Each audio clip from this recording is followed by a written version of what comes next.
নতুন করে এমন এক জাদুর আবার আবির্ভাব হয়েছে, এই জাদুতে ফেঁসে গেলে আপনার জিন্দগিটা একদম বরবাদ হয়ে যাবে।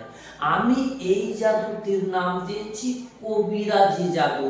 এই জাদুগুলো সাধারণত কবিরাজ ভাইরাই করে থাকে। আর এই জাদুর ফাঁদে যদি কেউ পড়ে যায়, ওই ফাঁদ থেকে বের হওয়াটা খুবই মুশকিল।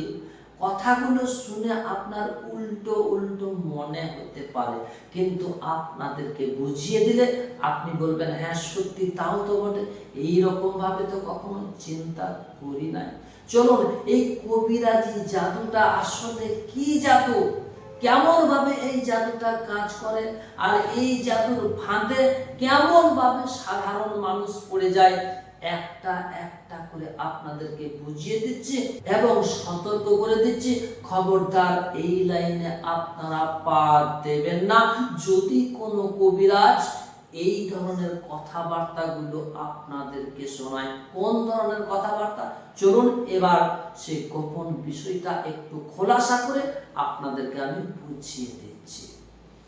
একটা মানুষ যখন শুয়ে শুয়ে চিন্তা ভাবনা করে যে মনে হয় আমাকে কেউ কিছু করে দিয়েছে, মনে হয় কেউ আমাকে জাদু করে দিয়েছে, এই যে সামান্য মাথাতে একটু বোঝা, ধরে নিন সেই বোঝাটার ওজন হচ্ছে 50 গ্রাম, এই যে 50 গ্রামের একটা বোঝা তার মাথার উপরে চাপলো, এই রুহানি সমস্যা থেকে বাঁচার জন্য সে একজন কোন ওঝা তান্ত্রিক কবিরাজের শরণাপন্ন হয়।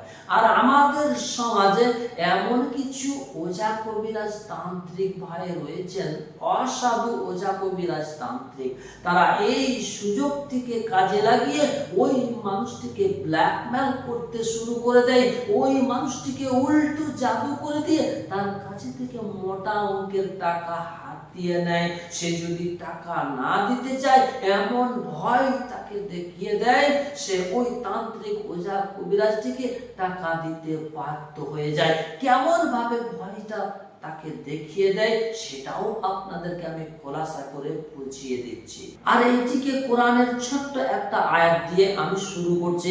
আল্লাহ পাক রব্বুল আলামিন পবিত্র কোরআনের মধ্যে বলেছেন, আল্লাযী ইউওয়াসউইসু ফি সুদুরিন নাস মিনাল জিন্নাতি ওয়ান নাস। মানুষের অন্তরে দুইটা জিনিসে কুমন্ত্রণা দেয়, এক হচ্ছে মানুষ শয়তান, 2 নাম্বার হচ্ছে জিন শয়তান।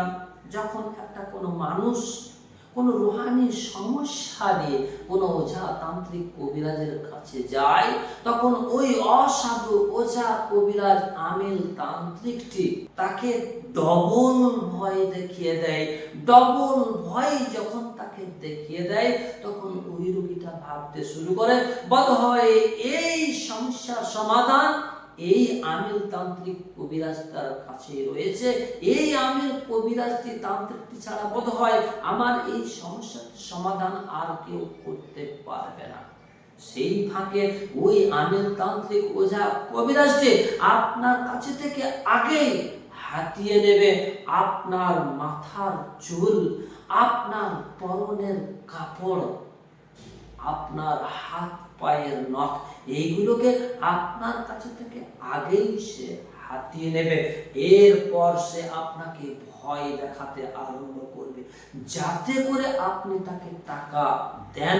আর ওই ওঝা কবিরাজ তান্ত্রিক আমিলটি আপনাকে তার কাছে সে বারবার বারবার আসতে বাধ্য করে দেবে, আপনাকে এমন ভয় দেখিয়ে দেবে, আপনি যদি তাকে টাকা দিতে অস্বীকার করেন, দিতে না চান, তখন ওই যে আপনার কাছে থেকে নিয়ে রেখে দিয়েছে আপনার মাথার চুল, আপনার হাত পায়ের নখ, আপনার পরনের কাপড়, ওইগুলোকে দিয়ে উল্টো আবার আপনাকে জাদুর বেড়া জালে ফাঁসিয়ে দেবে, আপনাকে কালো জাদুতে আক্রান্ত করে দেবে, যাতে করে আবার আপনি তার কাছে আসুন। বা আসতে বাধ্য হয়ে যান, এইভাবে আপনাকে বাধ্য করে দেবে। তাতেও যদি আপনি ইতস্তত করেন, আপনাকে ব্ল্যাকমেল করতে সে শুরু করে দেবে, আপনার জিন্দগিটাকে একদম বরবাদ করে দেবে। কাজেই আপনি কোনো ওঝা কবিরাজের শরণাপন্ন হওয়ার আগে আপনি যাচাই বাছাই করে দেখে নিন সেই আমিরতান্ত্রিক ওঝা কবিরাজটি কোরআন দিয়ে চিকিৎসা করে কি না। যদি সে কোরআন দিয়ে চিকিৎসা না করে, খবরদার তার কাছে আপনি যাবেন না। গেলেই কিন্তু আপনি এই ধরনের মহা বিপদের সম্মুখীন হয়ে যাবেন। আশা করি এতক্ষণে আপনারা বুঝে গেছেন যে কবিরাজি জাদুটা আসলে কোন ধরনের জাদু।